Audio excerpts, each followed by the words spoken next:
Israel का जुल्म और सितम गाजा पर किसी भी सूरत कम होता नहीं दिख रहा। हैरानी की बात तो यह है कि अमेरिका लगातार जंगबंदी की 60 रोजा तजवीज लेकर कोशिश कर रहा है कि हमास इजराइल के बीच जंगबंदी हो जाए। ट्रंप ने दावा किया था कि इजराइल 60 रोजा जंगबंदी के लिए राजी हो गया है, लेकिन अमेरिका इजराइल की दोगुली पॉलिसी एक बार फिर से सामने आ गई। इजराइल ने 230 किलो वजनी अमेरिकी बम से गाजा में फिर शर्मनाक हमला किया। इजराइल ने एक बार फिर से गाजा में बम बरसाने शुरू किए।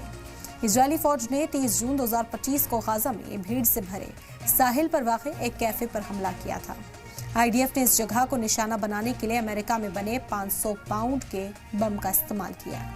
द गार्जियन की रिपोर्ट के मुताबिक इस हमले में MK-82 बम का इस्तेमाल किया गया, जिससे पूरा कैफे खंडहर में तब्दील हो गया। आईडीएफ के तर्जुमान ने कहा कि कैफे पर हमले का जायजा लिया जा रहा है। उन्होंने कहा कि हमले से पहले पूरे इलाके की हवाई निगरानी की गई थी और आम शहरियों का कम से कम नुकसान हो, इसका ध्यान रखा गया था। अमेरिका कई बार पहले भी इस तरह के बम का इस्तेमाल कर चुका है। गाजा के डॉक्टर्स और दीगर अफसरान के मुताबिक इस हमले में करीब 36 फिलिस्तीनियों की मौत हुई, वहीं 50 से ज्यादा जख्मी हुए। महलूकीन में एक मारूफ फिल्मसाज, एक कलाकार, एक 4 साल का बच्चा भी शामिल है। जनेवा सम्मेलन पर मबनी आलमी कानून के तहत किसी फौज को ऐसे हमला करने के लिए माना जाता है। ह्यूमन राइट्स वॉच के गैरी सिम्पसन ने कहा कि इजराइल की फौज ने ये वाज़ेह नहीं किया कि वो किसे निशाना बना रहे थे। आईडीएफ ने कहा कि शहरी हलाकतों की तादाद कम करने के लिए हवाई निगरानी की थी। उन्हें पता था कि उस कैफे में लोगों की भीड़ थी। यह गैर कानूनी हमला था और इसकी जांच होनी चाहिए।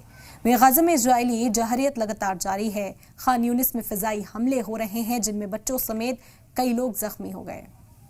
वाज़ेह हो कि इजराइल हमास जंग में अब तक 56,000 से ज्यादा फिलिस्तीनी हलाक हो चुके हैं, जिनमें बच्चे, बुजुर्ग और खवातीन शामिल हैं। खास मेहमानों के साथ चर्चा करेंगे कि आखिर गाजा पर जुल्म और सितम का सिलसिला कब थमेगा। अमेरिका और इजराइल का डबल फेस सामने आ गया है। एक तरफ वो 60 रोजा जंगबंदी की बात कर रहे हैं, वहीं अमेरिकी बम से इजराइल लगातार गाजा पर हमले कर रहा है। आखिर ये डबल फेस क्यों है? I can say, there is a unbelievable effort around the world to try to shut down our operation. We will not be shut down. We have one job to do. It's very simple. Every day to provide free food to the people of Gaza.